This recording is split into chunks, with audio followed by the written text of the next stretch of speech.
Forbidden Sky is the third installment in a line of games published by Gamewright after Forbidden Island and Forbidden Desert. It is a cooperative game in which the players are trapped on a flying platform and there is a storm that is approaching, like perfect storm really, and they have to build a rocket and to build all of the wires around the rocket for the rocket to be able to take off. It's a fun thing that the rocket is pretty much like, it's a very elaborate prop, or pretty much a little bit of a toy, and when you do meet the victory conditions, so you're able to connect all of the wires, the rocket, the lights light up and it makes a noise as the rocket is actually going to depart. So that's a cute little element of the production. But what we're interested in is gameplay. Again, it's a cooperative game. All players will work together. They will all lose or win as a team. And because of the cooperative element and there's no secret information, the game is also perfectly suitable for solitaire play. Without further ado, let's take a closer look at Forbidden Sky. First things first, you need to select a level of difficulty. You choose one of these cards and one of the sides of the cards, and that will tell you the number and type of components that you need to connect on the board to be able to win the game at that level. We're playing normal, then we're going to need a launch pad, 2 large capacitors, 3 small ones, and 3 lightning rods, and we need to connect them into a circuit. So you place that face up, where players can see it as a reminder. Next, each player selects a character. Characters are represented by a card and a matching token that tells us where the character is. Each character has a unique ability, and if you play Pandemic, some of these characters and abilities will look familiar. Each character also has 2 tracks, and you use these plastic indicators here to record the number of health points that the character has and how much rope the character has. As you get electrocuted by lightning bolts on the platform, your health goes down. As you use your rope to avoid falling from 7,000 feet, then you also you wear out your rope. If any one character goes to 0 health or 0 rope, the character dies and the game is over and all players lose. The entire team is defeated. Also, you lose the game if you're unable to build the rocket to leave the platform by the maximum amount of time which is allocated. You use this other track here, which you place standing up on the table. It starts on the space indicating the number of players that you have. Say this one. During the game effects will raise the intensity of the storm. If it ever gets there, then the players also lose the game. This is the starting piece, and you will place the pawns of the characters on that starting piece. It is divided in 3 tiles. You have to imagine this is divided in 4 square tiles. It's just that one is not playable. This one is a starting space, and then other normal spaces in which you can move with your pawns. This other area here is not playable, and it simply indicates the current direction of the wind. It starts in that direction. There may be game effects that will change the direction in which the wind is blowing and in which potentially the player may be pushed out of the platform. Now, players alternate taking turns. During your turn, you take up to 4 actions, and you can repeat the same action. You can take the actions in any order, and after that you will draw disaster cards. I think they have a different name, but that's how I think of them after playing the game. That will do bad stuff to your group and will intensify the storm and will again cause the players to get closer to defeat. Now, as for the 4 actions that you can take, for an action you can simply move to an adjacent spot, as simple as that. The symbol there is a teleporter. If there is another teleporter symbol somewhere on the board, then you can spend an action to move from teleporter to teleporter directly. You cannot move through clouds unless you have a special power that allows you to do so. So I wouldn't be able to move there, again, unless I have the ability to do so. So for an action, that's what you can do. For an action, you can draw a tile from the pile and put it in your personal play area. A player can usually have up to 3 tiles in their personal area unless they can break that rule. And that's pretty much actually the golden rule of these rules, is that almost all can be broken by some game effect. So for an action you can move, for an action you can take a tile, for an action you can place a tile, and here's when it gets interesting. To place a tile, first, again, you cannot place clouds against clouds because it just looks weird that you're building in the middle of nowhere. So the new piece that you're connecting must touch with the platform, the dark area, which is the actual platform, must touch at least the part of a previous platform. Like that would be a legal placement, for example. Also, if there are wires, you need to place the new game piece in a way that at least one of the copper wires touches an existing one. Also very important, you need to be adjacent.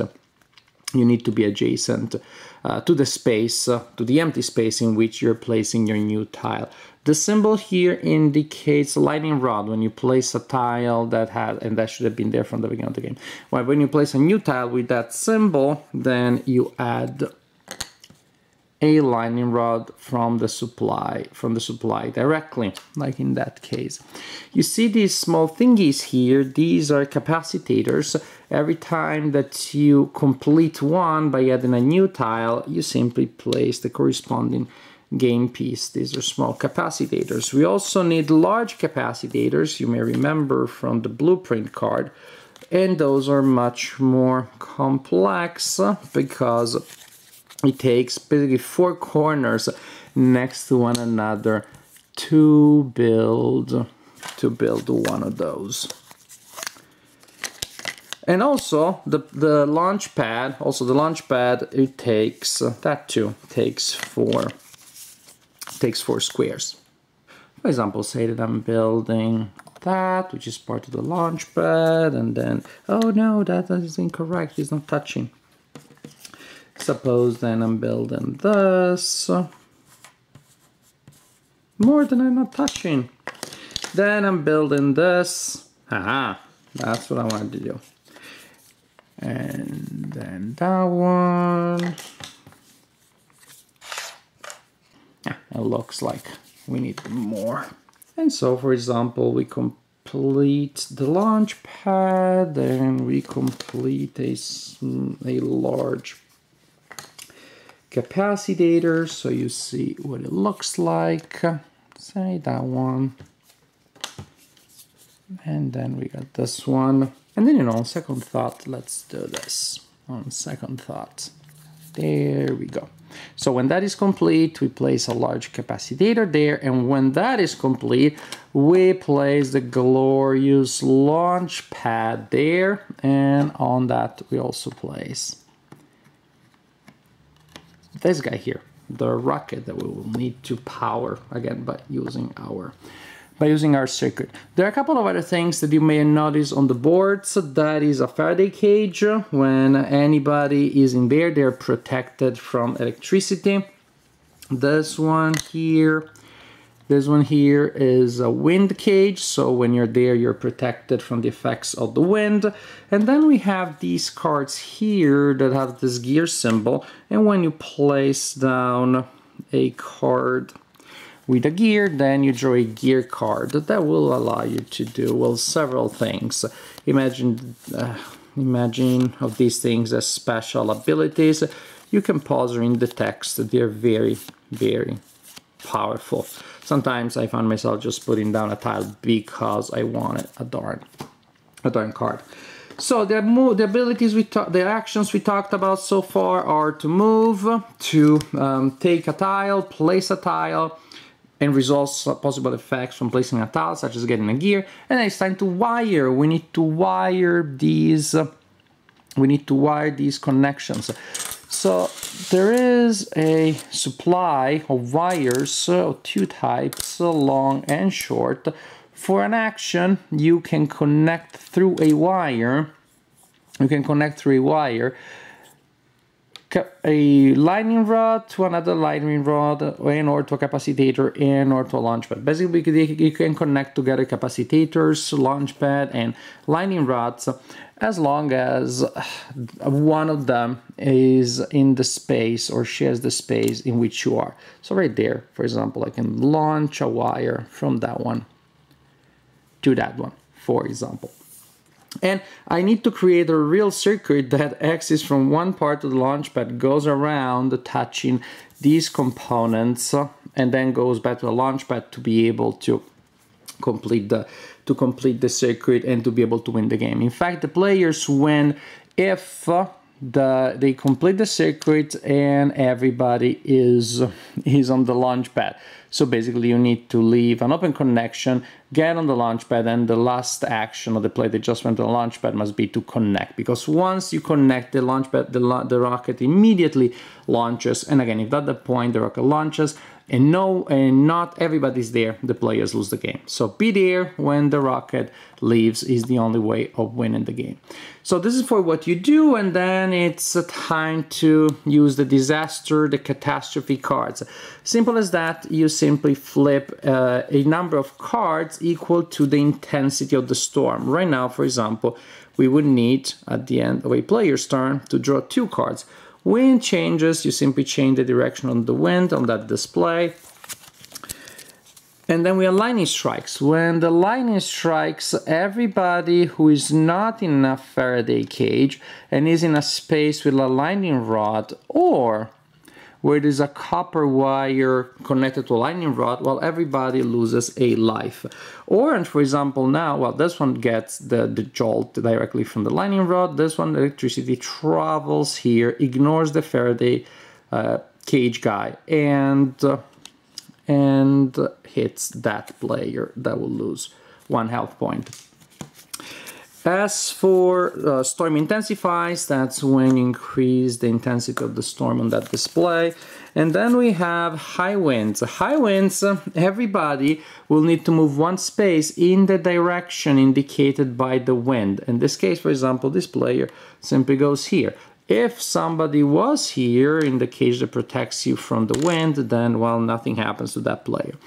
If you are supposed to move because of the wind and you can't, like in this case, there is nowhere for that player to move in the direction required by the high winds, then that player loses a point of rope instead. That is how your rope gets worn out. There's also a card in here that will make you reshuffle the deck.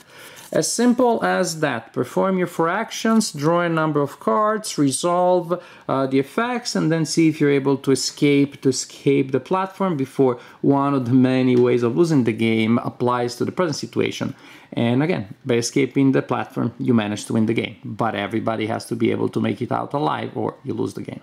And now, to show you how the thing may look like at the end of the game if you manage to win, here I built the entire circuit. We have 3 small capacitors, 2 large ones, 3 lightning rods. Everybody's on the ship, including the orange guy who is hiding in the back, who's a little bit shy. Time to go and to attach last connection. Yellow player would do so. And this is what happens.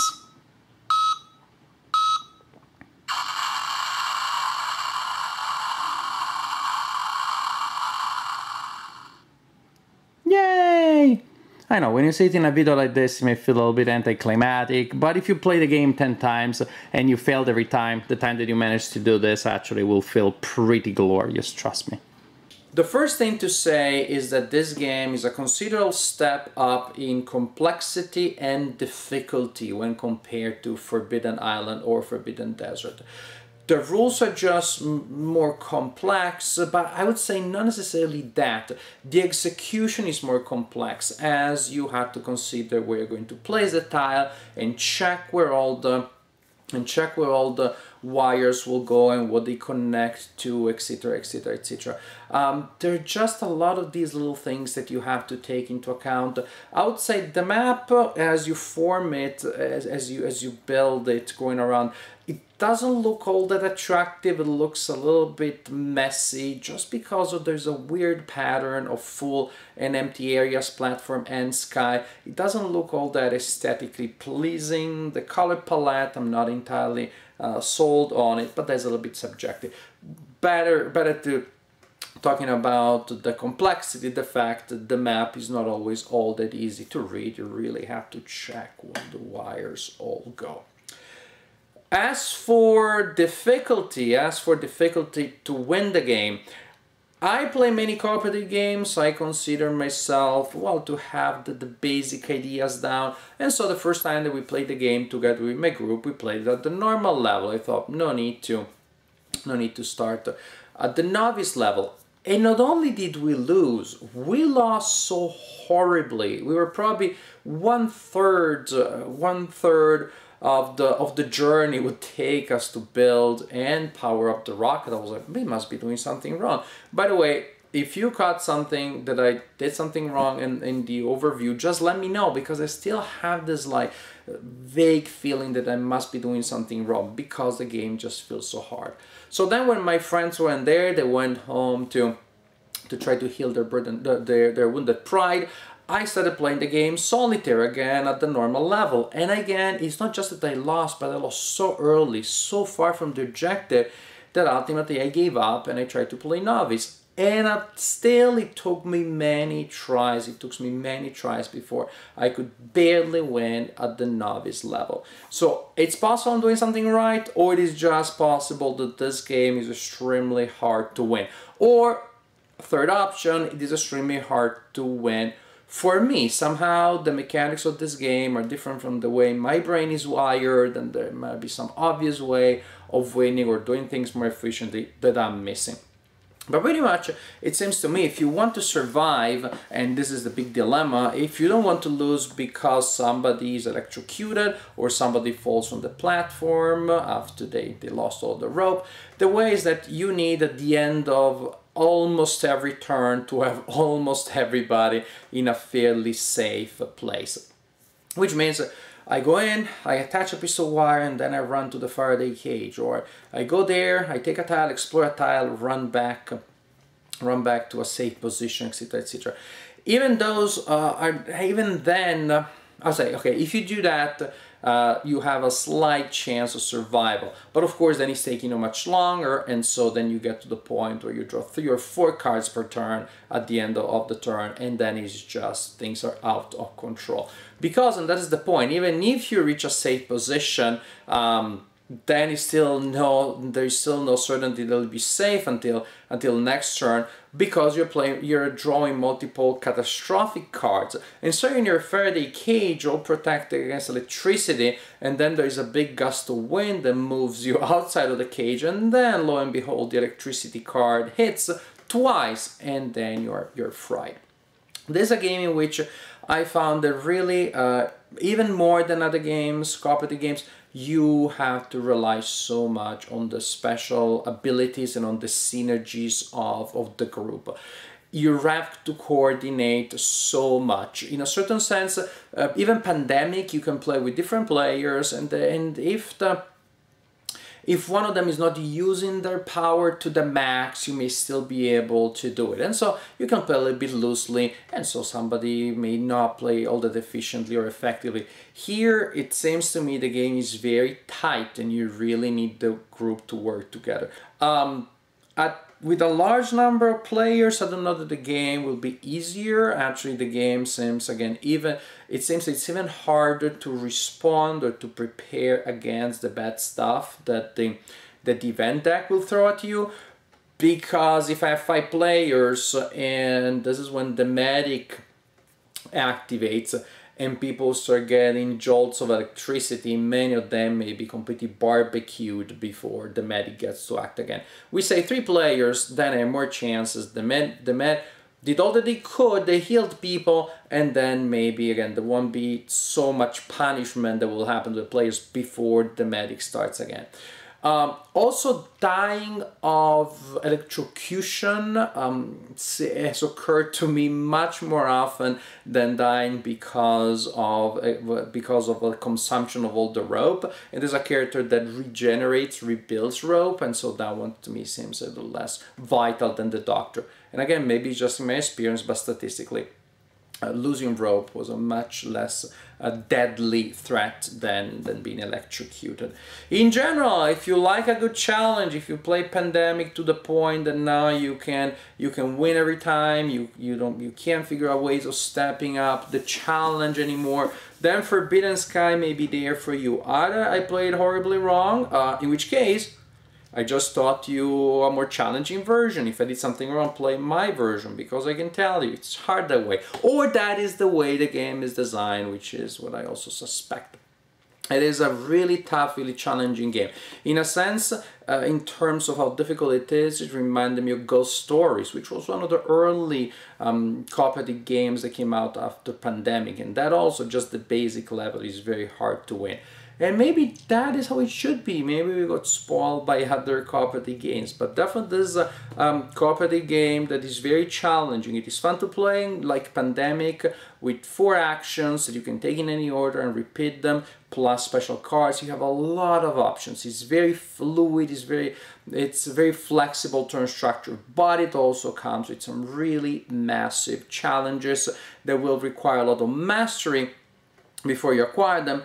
And then when you, and maybe you have another player that also had the mastery, introducing new players will be, well, very painful for everybody, either because you do the alpha player thing and they will not enjoy it, or you will sit there patiently seeing as they get destroyed time and time again until they themselves, you know, can be integrated in the group with the masters. So with that in mind, I have to say that Forbidden Sky is a challenging game. I was so frustrated and in so much pain for the endless number of times that I lost before I won at the novice level, mind you, but that one time I did get a boost of adrenaline that made it all worth it, or almost all worth it. In any case, Forbidden Sky, a very difficult, in my opinion, cooperative game, but definitely one that has a lot of merits and one that, who knows, maybe may work for your group.